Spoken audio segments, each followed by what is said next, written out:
اعوذ باللہ من الشیطان الرجیم بسم اللہ الرحمن الرحیم الم نجعل الارض مہادا والجبال اوتادا۔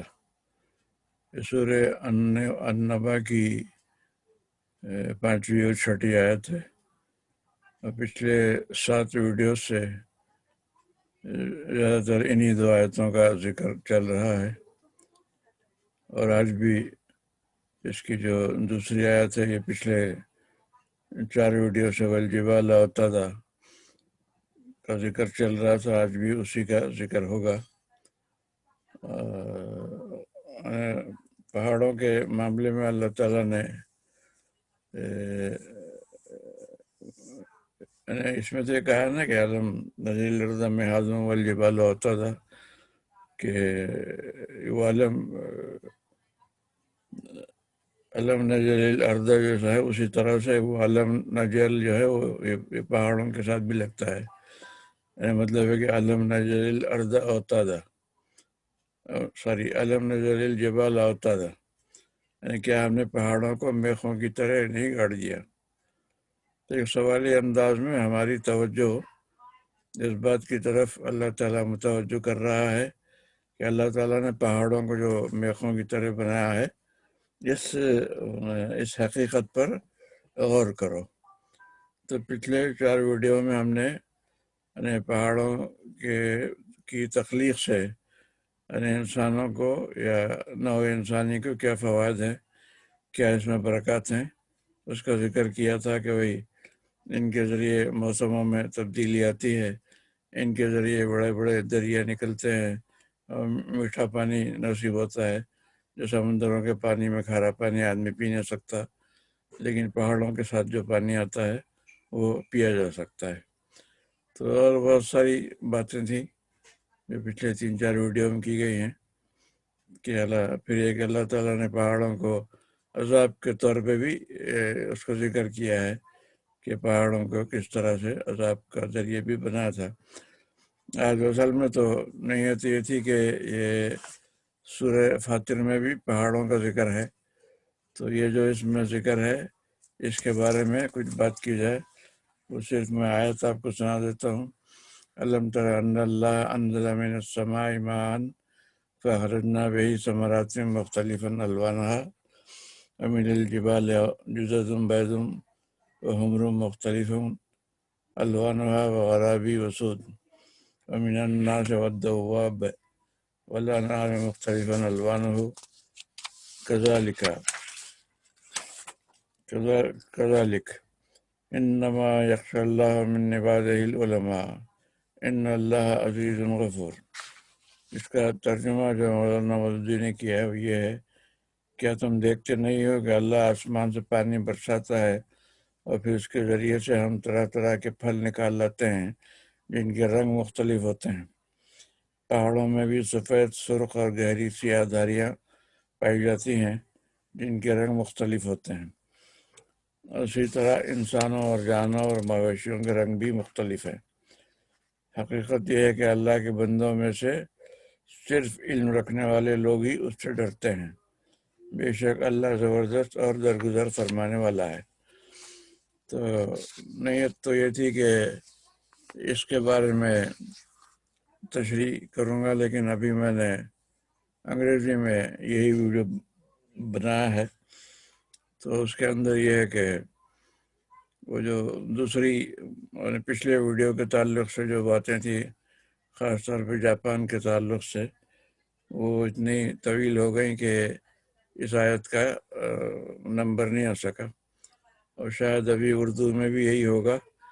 کہ یہ جو آیت میں نے ابھی پڑھ کے سنائی ہے اس کی تشریح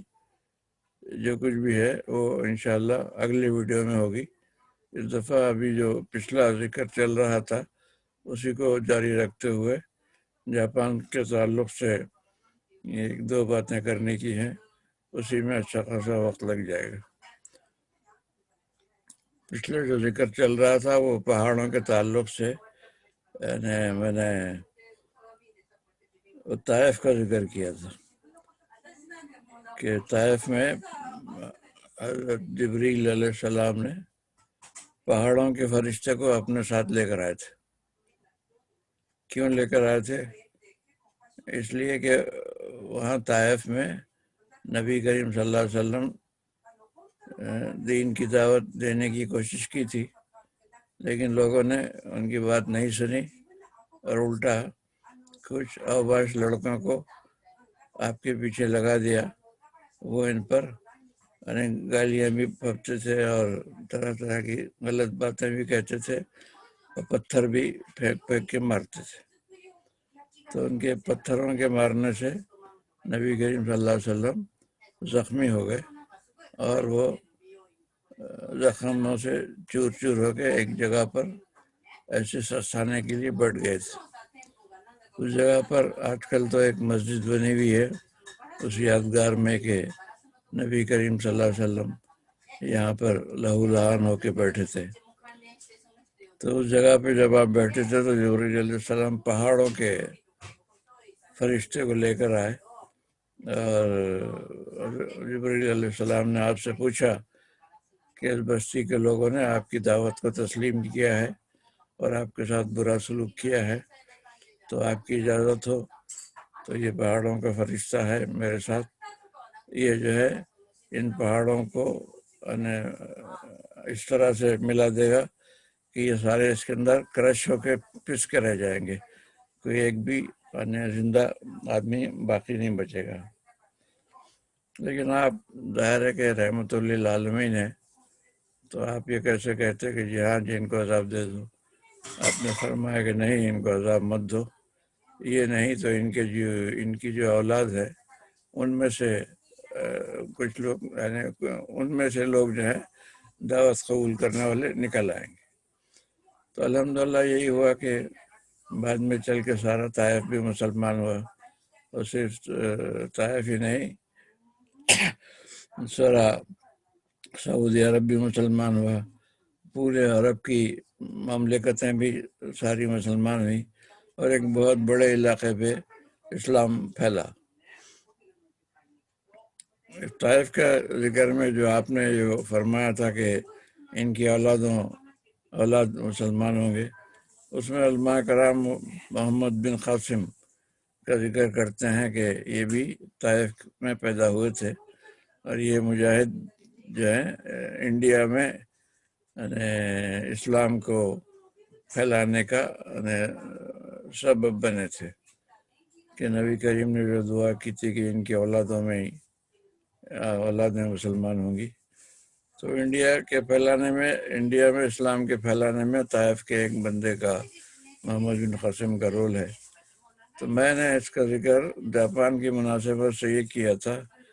کہ جاپان میں جو پہلا قرآن ہے حاجی عمر میتا کا، اس کی منظوری بھی یہیں طائف میں ہوئی تھی، اور طائفی کی منظوری کے بعد رابطہ عالم اسلامی نے اس کی اشاعت کا انتظام کیا۔ تو طائف کی منظوری کس طرح کیا ہوئی تھی، اس کا پس منظر یہ ہے کہ جاپان میں جس وقت میں آیا تھا، تقریباً 50 سال سے زائد ہو گیا، اس وقت جو ہے کوئی قرآن کا ترجمہ صحیح معنوں میں نہیں تھا۔ ایک پروفیسر ایزوتسو صاحب ہوا کرتے تھے، وہ مر گئے ہیں، تو یونیورسٹی کے پروفیسر تھے، ایک اورینٹلسٹ تھے، مستشرقین جن کو ہم کہتے ہیں کہ یہ لوگ ایسی ایکیڈمک طور پہ مشرقی علوم کی اور مشرقی حالات کی اسٹڈی کرتے ہیں اور اس میں ڈگری بھی لیتے ہیں۔ انہوں نے اسلام پر کافی کتابیں لکھی ہیں، تو انہوں نے اس کا عربی سے ترجمہ بھی کیا تھا، لیکن اس کو جب یہاں کے مسلمانوں نے دیکھا، پڑھا، سنا، تو معلوم ہے بے شمار غلطیاں ہیں۔ وہ اس لائق نہیں تھا کہ کوئی مسلمان کسی دوسرے مسلمان سے کہتا کہ بھائی آپ یہ ترجمہ پڑھ لو، کیونکہ غلطیاں بے انتہا تھیں۔ تو اس کے بعد وہ یہاں کے میرے آنے سے پہلے کی بات ہے کہ یہاں پر ایک اسٹوڈنٹ ہوا کرتے تھے عراق کے، صالح مہدی سامرائی صاحب، یہ بعد میں انہوں نے اسلامک سینٹر بھی بنایا تھا۔ اسلامک سینٹر بنانے کی کہانی یہ ہے کہ یہ اپنی تعلیم پا کے یعنی چلے گئے تھے واپس، اور اپنا وہاں یونیورسٹی میں سعودی عرب میں کہیں پروفیسر لگے ہوئے تھے ایگریکلچر ڈپارٹمنٹ میں۔ تو اس دوران میں شاہ فیصل نے جاپان کا دورہ کیا، تو وہاں پر مسلمانوں کی ڈیلیگیشن کے طور پہ ہم لوگ ملے ان سے، ان کی خیام گاہ پر۔ تو وہاں پہ میں نے ان کو لکھ کر ایک درخواست دی تھی جاپانی مسلمانوں کی طرف سے کہ آپ جو ہے یہ صالح مہدی سامرائی صاحب کو جاپان بھیج دیں، یہ یہاں پر دعوت کا کام کر رہے تھے، ہمیں ان جیسے آدمی کی ضرورت ہے۔ تو شاہ فیصل وہاں اس وقت تو خاموش رہے، لیکن بعد میں جا کے انہوں نے سامرائی صاحب کی وہ پروفیسری کی نوکری چھوڑا کر ان کو جاپان بھیج دیا۔ لیکن وہاں انہوں نے ایک ریمارک یہ کیا کہ میں جہاں بھی جاتا ہوں لوگ مجھ سے پیسے مانگتے ہیں، لیکن جاپان کے مسلمانوں نے مجھ سے پیسہ نہیں مانگا، بلکہ ایک اسلام کے دائی کو مانگا۔ تو یہ ان کا ایک اچھا ریمارک تھا ہم لوگوں کے بارے میں۔ تو یہ صالح مہدی سامرائی صاحب جب اسٹوڈنٹ تھے یہاں پہ، انہوں نے جب یہ دیکھا کہ یہاں پر قرآن کا کوئی معقول ترجمہ نہیں ہے، تو انہوں نے یہاں پر ایک جاپانی مسلمان تھے حاجی عمر میتا، انہوں نے ان سے ریکویسٹ کی کہ بھئی آپ یہ ترجمہ کریں۔ یہ عمر میتا صاحب جو ہے بہت پہلے کے مسلمان تھے، چائنا میں مسلمان ہو گئے تھے، اور چائنا کے بعد اب واپس جاپان آ کے جاپانی میں رہ رہے تھے، اور ان کو تبلیغی جماعت سے بھی واسطہ تھا، اور تبلیغی جماعت کی بھی اجتماعات وغیرہ میں اور مختلف چلے وغیرہ میں بھی شاید گئے تھے۔ تو بہرحال ایک اچھے مسلمان تھے، اور جاپانی تو تھے ہی، انگریزی بھی جانتے تھے، اس لیے صالح مہدی سامرائی صاحب نے ان سے ریکویسٹ کی کہ آپ یہ کام کریں۔ تو الحمدللہ میتا صاحب راضی ہو گئے، اور ان کے لیے صالح مہدی سامرائی صاحب نے سعودی عرب سفارت خانے سے بات کر کے رابطہ عالم اسلامی سے ماہوار جاپانی ین میں 10 مان الاؤنس کا انتظام کیا۔ اس زمانے میں 50 سال پہلے کی بات ہے، 50 سال سے یہ پہلے کی، تو اس وقت جو ہے وہ 10 مان بھی ایک بڑی اہمیت رکھتے تھے۔ تو بہرحال ہمارے عمر میتا صاحب نے یہ کام شروع کیا، تو لیکن سعودی عرب سفارت خانے کو بھی اور رابطہ عالم اسلامی کو، دونوں کو یہ تشویش تھی کہ بھئی ترجمہ صحیح ہو رہا ہے کہ نہیں ہو رہا ہے۔ تو اس مقصد کے لیے انہوں نے ایک کمیٹی بنائی، جس میں مختلف نیشنلٹیز کے جو لوگ یہاں تھے ٹوکیو میں، جو جاپانی زبان جانتے تھے، ان کو مقرر کیا۔ اس میں ایک تو میں تھا، جاپان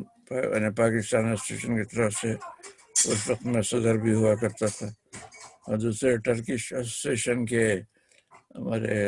اپنا صاحب صدر تھے وہ، اور ایک سری لنکا کے تھے، اور پروفیسر عبدالکریم سائتو صاحب تھے، ایک آدھ کے اور صاحب تھے۔ بہرحال 5 آدمی ہر ہفتے ابھی جو موجودہ ٹوکیو مسجد ہے اس کے بازو میں ایک جگہ تھی جس میں امام صاحب رہا کرتے تھے، اوپر کے فلور پر ٹرکش ایسوسیشن اپنے کچھ فنکشن وغیرہ پارٹیاں وغیرہ کیا کرتی تھی۔ تو اس مقام پر وہ ہر اتوار کو عمر میتا صاحب قرآن لے کر آتے تھے، اور جو کچھ ترجمہ انہوں نے کیا تھا وہ جاپانی میں پڑھ کے سناتے تھے۔ ہم سب لوگ اپنی اپنی زبانوں میں جو قرآن ہے، میرے پاس اردو میں تفہیم القرآن ہوتی تھی، اور اپنا صاحب وہ ترکی میں جو ترجمہ ہوا ہے قرآن کا وہ لے کے بیٹھتے تھے، اور پروفیسر عبدالکریم سائتو صاحب جو ہے وہ انگریزی کا کوئی قرآن لے کے بیٹھتے تھے، اور اسی طرح سری لنکا کے لوگ سب اپنے اپنی زبان کے قرآن کو لے کے بیٹھتے، اور جو کچھ وہ ترجمہ پڑھ کے سناتے تھے ہم اپنے ترجمے سے کمپیئر کرتے تھے، تو کوئی اس میں ترمیم کی ضرورت ہوتی ہے، کوئی تجویز ہوتی ہے ہمارے ذہن میں، تو وہ ہم ان کو بتایا کرتے تھے، اور وہ اس کو اختیار کر لیا کرتے تھے۔ اس طرح سے یعنی تقریباً 5 سال تک یہ سلسلہ ہمارا چلتا رہا، اور انہوں نے وہ 5 سال میں پورا قرآن نے ختم کیا، اور ہم لوگوں نے سب نے اس کو اس طرح سے جائزہ لیا، اور جو کچھ بھی ہماری سمجھ میں آیا وہ ہم نے بتایا۔ تو اس کے بعد اب اس کی منظوری کروانی تھی، تو اس کے لیے ہمارے سعودی عرب کے سفیر صاحب نے اس وقت زمانے میں ایک کردی صاحب ہوتے تھے اور ایک حسینی صاحب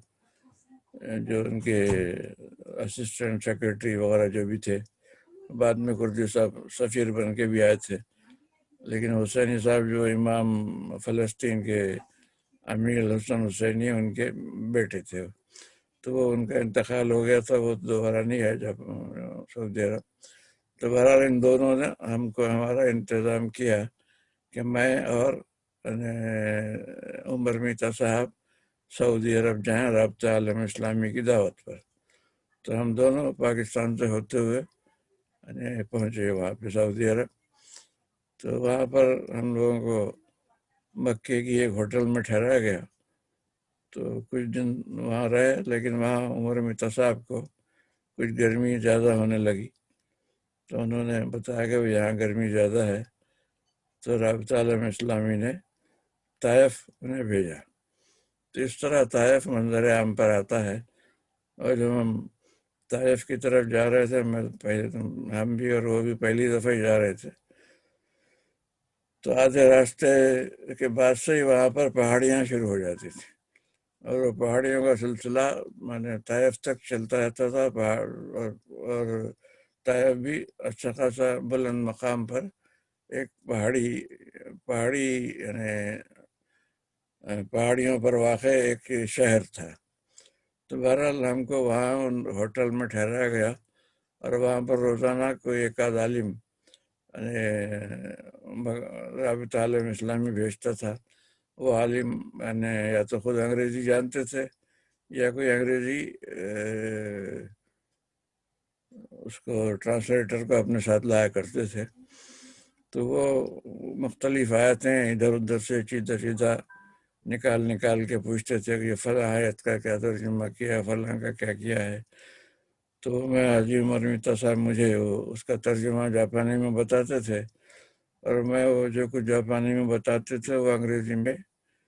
وہ عالم کو یا ان کے ٹرانسلیٹر کو بتاتا تھا۔ تو وہ سارے اس ترجمے پر انہوں نے اطمینان کا اظہار کیا، جتنے علماء آئے سب نے اسی طرح سے چیک کیا، اور سب کی نظروں میں وہ ترجمہ صحیح تھا، کوئی غلطی ان لوگوں کو نظر نہیں آئی۔ اس طرح سے علماء کرام نے اس کو منظور کیا۔ جب علماء کرام نے منظور کیا تو رابطہ عالم اسلامی نے بھی اس کی اشاعت کی منظوری دے دی۔ تو اس کے بعد میں پھر واپس چلا آیا، لیکن عمر میتا صاحب وہیں ٹھہرے رہے، اور وہاں سعودی عرب کے بعض مدرسوں میں کچھ جاپانی طلباء تعلیم پا رہے تھے، تو ان لوگوں سے بھی انہوں نے مدد لی۔ ان طلباء نے بھی ان کے ترجمے کو جاپانی زبان کے نقطۂ نظر سے اور اس کو دیکھا پرکھا اور اس کو امپروو کیا۔ تو اس کے بعد وہ منظور ہو گیا، اور پھر وہ جاپان مسلم ایسوسیشن کی طرف سے وہ ترجمہ چھاپا گیا، اور یہ پہلا ترجمہ تھا جو جاپان میں آج تک چل رہا ہے۔ ابھی گزشتہ 4 سالوں میں کچھ 2-1 ترجمے نئے بھی آئے ہیں، اور وہ بھی غالباً اچھے ہی ہے، لیکن ہے کہ وہ جو ترجمہ چل پڑا ہے ایک دفعہ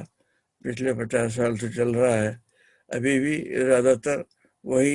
چل رہا ہے، اور اس کی مفت کاپیاں بھی بہت سے مسلمانوں نے بانٹی ہے، اسلامک سرکل کے ذریعے سے بھی کچھ مخیر حضرات نے اس کو فری میں مسلمانوں کو بانٹا ہے۔ تو عام طور پر مسلمانوں کی بیویاں جو ہے وہ جاپانی ہیں یہاں پر، تو وہ بہرحال اس ترجمے سے استفادہ کرتی ہیں۔ اس کی ایک مثال یہ ہے کہ ایک جاپانی مسلمان جن کا جاپانی نام ہماناکا ہے، وہ لیبین سفارت خانے نے ان کو اسکالرشپ دیا تھا، تو وہ لیبیا کے ایک عربی مدرسے میں 8-10 سال یعنی دینی تعلیم حاصل کر کے جاپان واپس آئے تھے. انہوں نے اپنا ایک ویب سائٹ نکالا ہوا ہے. اس ویب سائٹ پر انہوں نے وہ پورا جو عمر میتا صاحب کا ترجمہ ہے وہ پورا دیا ہوا ہے. تو وہ ویب سائٹ پہ وہ ترجمہ دیکھنے کے لیے یعنی بے شمار یعنی جاپانی لوگ، ہو سکتا ہے زیادہ تر وہ جاپانی اور پاکستانیوں کی اور دوسرے مسلمانوں کی جاپانی بیویاں ہوں یا کچھ اور لوگ ہوں، لیکن یہ ہے کہ اس میں ڈیلی روزانہ سینکڑوں کلک ہوتے ہیں، سینکڑوں لوگ دیکھتے ہیں اس ترجمے کو. اور آج کل ابھی تک وہی ترجمہ کافی پاپولر ہے جاپان میں کہ یہی ایک واحد ترجمہ ہے جو صحیح ترجمہ ہے لوگوں کی نظر میں. حالانکہ اب اس میں کچھ مشکلات ہیں، کچھ وہ مشکل ہے، نظر نہیں آتا ہے، وہ سمجھ نہیں آتی ہے وغیرہ، لیکن بہرحال چل وہی رہا ہے. تو میرے کہنے کا اس کا ذکر کرنے کا مقصد یہ کہ وہ طائف ہی وہ جگہ ہے جہاں پہ نبی کریم صلی اللہ علیہ وسلم کا یعنی خون بہا ہوا تھا. تو اللہ تعالیٰ نے اس میں یہ برکت رکھی ہے کہ وہیں سے انڈیا اور پاکستان میں کے علاقے میں بھی اسلام کا تعارف ہوا اور اسلام پھیلا. اور وہیں سے جو صحیح قرآن ہے جاپانی زبان میں وہیں پر اس کی منظوری ہے، وہیں سے اس کی اشاعت کا فیصلہ ہوا. اور آج پورے جاپان میں جو بھی قرآن پڑھ رہے ہیں لوگ، یہ وہی قرآن ہے جس کی طائف میں منظوری ہوئی تھی. تو یہ طائف کے ذکر میں یہ بات بتانا چاہ رہا تھا جاپانی کے تعلق سے. دوسری بات پہاڑوں کا چونکہ ذکر چل رہا ہے کہ اللہ تعالیٰ نے قرآن میں جو پہاڑوں کا ذکر کیا ہے اس کی تشریح میں پہلے بھی مولانا مودودی کے تشریحات میں وہ پہاڑوں کے کیا فوائد ہیں وغیرہ بتائے گئے ہیں. تو آج بھی اسی سلسلے میں کہ میں اس نقطۂ نظر سے اب اپنی دوسری بات بتانا چاہ رہا ہوں کہ یہ پہاڑ جو کچھ بھی ہیں وہ جاپان کے لیے یعنی کیا ان کا رول رہا ہے، یعنی جاپان کے مسلمانوں کے لیے وہ رول یہ رہا ہے کہ جاپان میں چونکہ گریو یارڈ یعنی قبرستان مسلمانوں کے لیے ایک بہت بڑا پرابلم ہے. تو یہ جو جاپان میں پہاڑ ہیں وہ کام آئے ہیں. اس کی وجہ سے آج جاپان میں یعنی 2 پہاڑوں پر مسلمانوں کے قبرستان موجود ہیں. ایک تو تقریباً یعنی ایک حصہ جو بدھسٹ وہ کر رہا تھا وہ تو تقریباً بھر گیا ہے، لیکن اس پہاڑ کا ایک دوسرا حصہ جاپان مسلم ایسوسیشن کے کنٹرول میں ہے. وہ ابھی اس میں سے تھوڑی تھوڑی زمین کاٹ کے اس کو صاف کروا کے میدانی جگہ ہموار بنا کے اس کو قبرستان کے طور پہ استعمال کر رہے ہیں. تو پہاڑوں کا رول یہ ہے جاپان میں کہ یعنی چونکہ جاپان کے تقریباً سارے پہاڑ زیادہ تر پہاڑ وہ مٹی کے بنے ہوئے ہیں اور ہرے بھرے درخت اس پہ ہر وقت گرینری رہتی ہے. تو چونکہ مٹی کے بنے ہوئے ہیں اس لیے ان کو اگر پتھر کے ہوتا تو مشکل ہوتا، لیکن چونکہ مٹی کے اس لیے ان کو مٹی اٹھا کر اور صاف کر کے پلینگ گراؤنڈ بنانا ممکن ہے. حل کرتے کہ خرچہ بہت آتا ہے لیکن ممکن ہے. تو اس اسٹائل میں جاپان مسلم ایسوسیشن کر رہی ہے. اور چونکہ قبرستان یہاں نہیں مل رہا تھا اور شروع میں تو وہ نہیں ملنے کی ایک بڑی وجہ یہ ہے کہ یہاں پر وہ دفنانے کی اجازت نہیں ہے. یہاں پر رواج جو ہے بدھسٹ لوگ مرتے ہیں تو ان کی لاش جلا دی جاتی ہے اور ان کی ہڈیوں کو دفنایا جاتا ہے.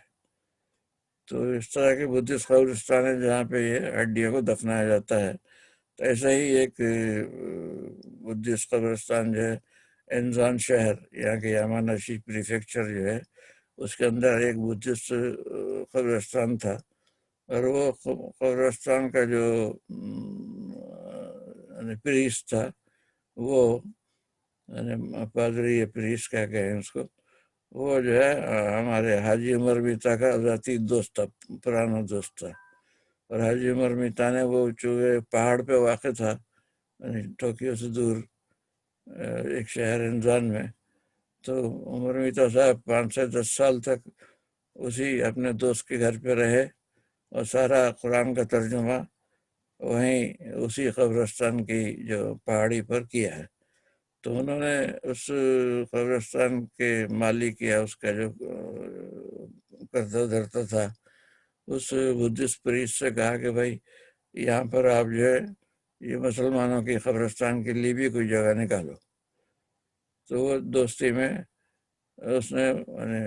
میونسپلٹی سے اجازت لے لی کہ بھائی دفنانے کی بھی اجازت دو، تو میونسپلٹی نے دے دی۔ اس کے بعد جو ہے اس نے مسلم قبرستان کا وہاں بنایا، تو وہ چونکہ اس کے کنٹرول میں تھی، وہ جگہ بھی اس کی تھی، تو حکومت نے بھی اوکے کر دیا، اور جو وہاں کے اطراف و اکناف کے رہنے والے تھے وہ بھی اپنا آدمی تھا، ان کے اپنے علاقے کا آدمی تھا، پھر یہ پریس بھی تھا، اس کی یہ عزت بھی کرتے ہیں جیسے ہمارے ہاں مولویوں کی عزت ہوتی ہے، ویسے یہاں بھی عزت ہوتی ہے پادریوں کی۔ تو وہ انہوں نے کسی نے آبجیکشن نہیں کیا، ورنہ اگر وہاں کے جو قریب کے رہنے والے ہیں وہ اگر آبجیکشن کر دیتے تو وہ پھر اس کے لیے بھی بنانا ممکن نہیں ہوتا۔ تو چونکہ وہاں پہ اجازت حاصل تھی، لیکن اس کے ساتھ ہی میں ایک بہت بڑا پہاڑ موجود تھا اس کے ساتھ لگا ہوا، تو وہ اسی پریس کے ذریعے سے اس کی خریداری ممکن ہوئی۔ تو لہٰذا وہ خریداری کے لیے ظاہر ہے کہ جاپانی مسلمانوں کے پاس تو پیسہ نہیں، تو اس وقت جو ہے ہم باہر کے مسلمان بھی اتنے نہیں تھے، تو سعودی سفارت خانہ سے گزارش کی گئی اور وہ انہوں نے اپروول لے لیا اپنی گورنمنٹ سے، اور وہ اس پہاڑ کو خرید کر مسلمانوں کو دینے کے لیے راضی ہو گئے۔ تو سعودی عرب سفیر جو انزان شہر گیا ہے، تو اس کی گاڑی میں بھی سوار تھا اور 3-4 اور مسلمان بھی سوار تھے۔ تو جب ہم وہاں انزان شہر پہنچے تو وہاں کے میئر نے ہمارا استقبال کیا اور ایک پارٹی کی، کھانا اور ایک دعوت دی، اور وہ شکریہ ادا کیا سعودی سفیر کا کہ آپ کی وجہ سے غیر ملک کے لوگ ہمارے شہر میں آنا جانے کا سلسلہ ہوگا، پورے جاپان میں یہ شہر آپ کو پسند آیا، ہمیں بڑی اس کی خوشی ہے وغیرہ وغیرہ۔ اس وقت سے یہ پہاڑ جو ہے جاپان میں مسلمانوں کا پہلا قبرستان کے طور پہ چل رہا ہے۔ اس سے پہلے حکومت جاپان نے ٹرکش مسلمانوں کو اپنے حکومت کے قبرستان میں کچھ جگہ دی تھی، اور ادھر یوکوہاما میں کچھ ورلڈ وار عظیم جنگ عظیم دوم کے جو مسلمان شہید ہو کر آئے تھے کیا تھے، ان کے لیے یوکوہاما میں تھوڑی سی جگہ دی گئی۔ اسی طرح کوبے میں جو گورنمنٹ کا قبرستان ہے، کوبے مسجد والوں کو کچھ جگہ دی گئی، لیکن یہ تینوں جگہ بھر چکی ہیں، اب وہاں نئی قبر بنانے کی کوئی گنجائش نہیں ہے۔ تو اس کی وجہ سے مسلمان پریشان ہو رہے تھے۔ تو یہ جو پہاڑ ہے یہ ایک کرامت ذریعہ ثابت ہوئے جاپان کے لوگوں کے لیے۔ اب اس کی اہمیت آپ اس بات سے سمجھیں کہ وہ بھی چونکہ اس میں مشکل ہو رہی تھی وہ پہاڑ کاٹ کے بنانا، اور اس کے اندر دوسرا مسئلہ یہ پیدا ہو گیا کہ اب جاپان مسلم ایسوسیشن والے ایک خبر کے لیے 1 ملین ین مانگتے ہیں۔ پہلے کم تھے، بڑھتے بڑھتے اب آج کل جو ہے 1 ملین ین تک اس کی دام ہو گئے کہ تو جاپان میں رواج ہے کہ لوگ اپنی خبریں آپ خریدتے ہیں، خرید کے اپنی زندگی میں ریزرو کر کے رکھتے ہیں کہ جب میں مروں گا تو فلاں جگہ میری ریزرو کی ہوئی خبر ہے، وہاں پہ مجھے دفنانا۔ ہم کو تو خالی ہڈیاں دفنانی ہوتی ہے، لیکن جاپانیوں کا خیال یہ ہے، جاپانی مسلمانوں کا خیال یہ ہے کہ ہم باہر کے لوگوں کو یہ جاپانی روایات کا پتہ نہیں ہے، یہ پیسہ لینا کوئی ایسی بری بات نہیں ہے، ہمارا اتنا خرچہ ہوتا ہے، یہ پہاڑ کو سے مٹی اٹھا کے وہاں پہ پلین بنانا جو ہے اتنا خرچ ہوتا ہے کہ یہ ہمارے بس کا روگ نہیں ہے، ہمارے پاس اتنے فائنانسز نہیں ہے، ہم کہاں سے یہ کریں گے۔ یہ جو آمدنی ہوتی ہے ہم کسی غلط کام میں نہیں استعمال کر رہے ہیں، یہاں پر مزید خبریں بنانے ہی کے لیے استعمال کر رہے ہیں، اور جاپانیوں کے لیے یہ کوئی مشکل کام نہیں ہے، وہ آسانی سے یہ دیتے ہیں، اور لہذا وہاں اب ہیں کافی خبریں ہیں اور لینے والے لیتے بھی ہیں۔ تو یہ سلسلہ تو ادھر ہے، لیکن ہمارے لیے مسئلہ یہ تھا کہ بھئی اب جاپانوں میں مسلمانوں کی تعداد بڑھتی جا رہی ہے، ہر مسلمان وہ پہلے کی طرح گنتی کے چند مسلمان نہیں ہیں، اب یہ کہ ہزاروں کی تعداد میں خود پاکستانی شاید 1000 ہیں، 10,000 ہیں، پھر ان کی بیویاں ہیں، ان کے بچے بھی ہیں جو کافی بڑے ہو گئے ہیں، تو صرف پاکستانی بیوی بچوں کو ملائیں تو 30-40 ہزار بن سکتے ہیں۔ اس کے علاوہ اور بہت سی دوسری قومیتیں ہیں، ترکی بھی ہیں، اور انڈونیشین ملیشین بھی بہت آتے ہیں، لیکن یہ بستے نہیں، واپس چلے جاتے ہیں۔ عرب لوگ ہیں، بہت سارے ہیں جو یہاں پر جاپان میں شادیاں کر کے یہاں بس رہے ہیں، تو ان کو مرنا جینا یہیں پر ہے۔ تو یہ 1 ملین دے کے خبر اپنی ریزرو کرانا عام مسلمانوں کی بات نہیں ہے۔ تو یہ بات بھی سعودی عرب سفارت خانے کے ذریعے وہاں پہنچائی گئی، تو کنگ فہد مرحوم نے $7 لاکھ سعودی سفارت خانے کو بھیجے کہ آپ اس سے جاپانیوں کے وہ مسلمانوں کے لیے کوئی قبرستان خرید لیں۔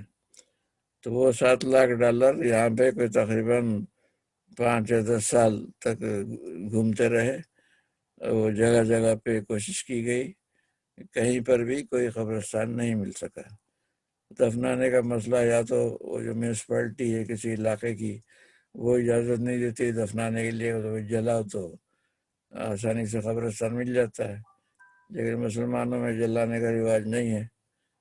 تو اگر وہ کسی جگہ پہ حکومت نے اجازت دے دی، میونسپلٹی نے، تو اس علاقے کے رہنے والے جو ہے وہ اس پر آبجیکشن کرتے ہیں، درخواست دیتے ہیں کہ بھئی یہ یہاں اگر یہ مردے دفن ہوں گے تو بارش میں پانی جب آئے گا تو وہ اندر ہی اندر اس کے ہمارے علاقے میں بھی، ہمارے گھروں میں بھی آئے گا، تو ہم اس کے لیے تیار نہیں ہیں کہ یہاں پر کوئی مسلمانوں کا قبرستان بنے۔ پھر مزید اس دوران میں چونکہ مسلمانوں کے خلاف نفرت بھی بڑھ گئی تھی، یہ ٹیررسٹ لوگ ہوتے، حالانکہ جاپان میں کوئی ٹیررزم کا واقعہ نہیں ہوا، کوئی بھی یہاں پہ دہشت گردی کا مسلمانوں کی طرف سے کوئی واقعہ نہیں ہوا۔ وہ ایک واقعہ ہوا ہے، وہ احانت رسول والا، وہ ایک الگ مسئلہ ہے، وہ میں بعد میں بتاؤں گا۔ لیکن ہے کہ دہشت گردی جو عام طور پہ یورپ میں اور امریکہ میں اور کہاں کہاں جس کی شہرت کی گئی ہے کہ مسلمان دہشت گرد ہوتے ہیں، اس طرح کی کوئی واقعہ جاپان میں الحمدللہ نہیں ہوا۔ اس میں یہاں کی پولیس کا بھی بڑا رول ہے، اور بہت سی فیکٹرز ہیں کیوں نہیں ہوا، بس یہ ٹاپک نہیں ہے کہ کیوں نہیں ہوا، فی الوقت بتانا یہ مقصود ہے کہ وہ دہشت گردی کی وجہ سے عام جاپانیوں پر مسلمانوں کا امیج بھی کوئی اتنا اچھا نہیں تھا کہ وہ خوشی خوشی اجازت دے دیتے کہ اچھا مسلمانوں کا قبرستان ہے تو چلو، ہم کو کوئی اعتراض نہیں ہے، وہ کوئی نہ کوئی بہانہ ڈھونڈتے ہیں کہ مسلمانوں سے دور رکھے اپنے آپ کو۔ تو لہٰذا ان کی آبجیکشن کی وجہ سے اگر حکومت نے کہیں پر جو پرمیشن دے دی بھی ہے کسی میونسپلٹی نے، تو وہ پریکٹیکلی بعد میں ان کو اپنی منظوری واپس لینی پڑتی ہے، کینسل کرنی پڑتی تھی۔ تو نتیجہ ہوا کہ وہ 5-10 سال تک وہ پیسے جاپان ہی میں پڑے رہے اور کوئی قبرستان نہیں ملا، تو بالآخر مجبوری میں وہ پیسے واپس چلے گئے، جاپان میں کوئی قبرستان نہیں مل سکا۔ تو اس پریشانی ہی کے عالم میں وہ پہاڑی کام آئے۔ ابھی ابھی ہم کو ایک نیا پتہ چلا ہے کہ شیزوکا کین میں ایتوشی میں ایک قبرستان ہے کہ جہاں پہ مسلمانوں کی خبریں مسلمان اپنے مسلمانوں کی خبریں بنائی جا سکتی ہیں، اور اسلامک سرکل کے جمیل صاحب نے کچھ 2-4 خبروں میں وہاں کچھ مسلمانوں کو دفن بھی کیا ہے۔ تو وہ قبرستان جو ہے وہ بھی جیسے پہلے انسان میں بدھسٹ قبرستان کا ایک حصہ تھا، بلکہ ابھی بھی حصہ ہے، وہ مسلمانوں کے جاپان اسٹیشن کا جو قبرستان ہے وہ اوریجنلی یعنی وہ بدھسٹ قبرستان ہی کا ایک حصہ سمجھیے کہ ہے، اسی کی اجازت ہے. تو لہٰذا اسی طرح سے اب شیزوکا میں ایک بدھسٹ قبرستان ہے، تو بڑے گرین اور سرسبز ہیں اور مٹی کے ہوتے ہیں. تو لہٰذا یہ پہاڑ یہاں کے جاپانی مسلمانوں کو جو ایک سب سے بڑی مشکل تھی قبرستان کی، اس کے حصول میں سہولت کا سبب بن رہے ہیں. ایک تو جاپان اسٹیشن کا لیا ہوا ہے قبرستان، وہ بھی ایک پہاڑ لیا ہوا ہے انہوں نے. اب ایک دوسرا قبرستان کسی جاپانی نے بنایا ہے، اس نے مسلمانوں کی خبروں کے دفنانے کا اجازت بھی لی ہوئی ہے. وہ بھی ایک بدھسٹ قبرستان ہے. تو وہاں پر بھی ہم کو سہولت ہے کہ ہم جاپان کے مسلمانوں کے دفنانے کا کام وہاں کر سکتے ہیں. ہم کوشش کر رہے ہیں کہ وہ جو بھی بدھسٹ شوکے ہو جن یا مذہبی اوقاف جو ہے اس کو ہم خرید لیں. تو ظاہر ہے کہ وہ خریدیں گے تو کوئی اسلامی اوقاف تو نہیں ہوگی، بدھسٹ اوقاف ہوگی، لیکن چونکہ اسلامی قبرستان، مسلمانوں کا قبرستان اس کے کنٹرول میں ہے اور بہت بڑی زمین ہے اور مزید خریدی جا سکتی ہے، تو اس لیے اس کو خریدنے میں ہمیں دلچسپی ہے اور ہم نے آفر بھی دیا ہوا اور بات چیت بھی کر رہے ہیں. تو مقصد یہی جاپان اسلامک فاؤنڈیشن جس کے ذریعے آپ کو ویڈیو ہم دے رہے ہیں، ہم ہی یہ کام کریں گے. تو ایک تو ہم کو اس میں وہ سہولت یہ ہے کہ وہاں پر یعنی مسلمانوں کی خبریں ہم فری میں کروا سکیں گے، اور دوسری سہولت یہ ہے کہ یہ جو مذہبی اوقاف ہوتا ہے تو اس پر بعض ٹیکسز وغیرہ معاف بھی ہوتے ہیں. اور تیسری سہولت یہ ہے کہ باہر سے کوئی چندہ بھیجنا چاہے یعنی اوقاف کے نام پر، یعنی اسلام کے لیے، تو ہم وہ یعنی مذہبی اوقاف ہے چاہے وہ اسلام کی ہو یا بدھسٹ کی ہو، چونکہ مذہبی وقف ہے تو جو بھی چندہ ہے وہ بھی ہم وصول کر سکتے ہیں، اس پر ٹیکس نہیں لگے گا. تو یہ ایک سہولت ہے ہمارے لیے کہ ہم بدھسٹ بھی خریدیں گے تو وہ ہم اسلامی کاموں کے لیے استعمال کر سکتے ہیں. اسلامی کام تو زیادہ تر ہماری نیت نہیں ہے کہ بدھسٹ اس پہ کریں، اس کے لیے تو یہاں اسلامی سرکل ہے، وہ ایک اسلامک طور پہ یعنی وہ بھی ایک مذہبی اوقاف ہے. تو جو بھی اسلامی کام ہے یعنی مساجد کی دیکھ بھال اور جو کچھ چیزیں ہمارے ایجنڈے میں ہیں وہ اس کے ذریعے کریں گے. لیکن اور بہت سے کام ہیں جس میں قبرستان کے علاوہ بھی کہ جس میں پیسے کی ضرورت ہوتی ہے اور کچھ یعنی مزید پیسے سے پیسہ کما کے اس کام کو جاری رکھنے کی ضرورت پڑتی ہے. تو ان سب کاموں کے لیے وہ بدھسٹ جو بھی ہے وہ بھی کام آئے گی. یہ کم از کم 3 سال تک ہمیں یہ کرنا ہوگا، کیونکہ ہم بھی اپلائی کریں گے جاپان اسلامک فاؤنڈیشن کو، یعنی ایک مذہبی اسلامی اوقاف ہے، اسلامی مذہبی اوقاف کے طور پہ رجسٹر کرائیں. تو اس میں جاپان میں 3 سال لگتے ہیں. تو 3 سال تک ہم وہ بدھسٹ اوقاف کو استعمال کرتے رہیں گے. باہر کے لوگوں کو جو چندہ دینا چاہتے ہیں ان کے لیے سہولت ہو رہے ہیں الحمدللہ بہت لوگ. اور اسی طرح سے قبرستان کو بھی فری کرنا آسان ہوگا. تو یہاں جو ہزاروں مسلمان ہیں جو اس وقت تکلیف میں ہیں تو ان کے لیے مشکل دور ہو جائے گی. ویسے فی الحال 2 پاکستانیوں نے 2 قبرستان چھوٹے چھوٹے لیے ہوئے ہیں، بہرحال محدود جگہ ہے تو فی الحال تو اس سے کام چل رہا ہے. اور مسلمانوں کو 1 ملین دیے بغیر بھی یعنی خبریں مل جاتی ہیں. فی الحال اتنی یعنی اللہ نے سہولت پیدا کر چکے ہیں. لیکن اب یہ جو پہاڑ پہ جگہ ہم کو بہت بڑی مل رہی ہے جو آئندہ نسلوں کے لیے بھی کام آئے گی، تو وہ انشاءاللہ یعنی یہ جو جاپان کی مشکل ہے وہ دور ہو جائے گی. تو پہاڑوں کے ذریعے سے جاپان میں یہ مصیبت ہماری دور رہی ہے. تو ہم اللہ تعالیٰ کا شکر کرتے ہیں کہ بھائی اللہ نے جاپان میں ایسے پہاڑ بنائے مٹی کے کہ مسلمانوں کی جو ایک غیر مسلم ملک میں جو قبرستان کی مشکل ہو رہی تھی وہ اس سے الحمدللہ دور ہو جائے گی. تو بہرحال یہی 2 باتوں میں اب اتنا وقت ہو گیا ہے کہ میں وہ جو آیت آپ کی میں نے ذکر کیا تھا اس کو ابھی کرنے کا موقع نہیں ہوگا، تو لہذا ابھی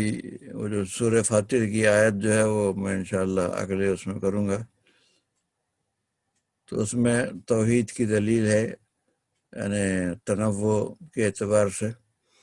تو وہ انشاءاللہ اگلی دفعہ سنیں۔ وآخر دعوانا ان الحمد للہ رب العالمین۔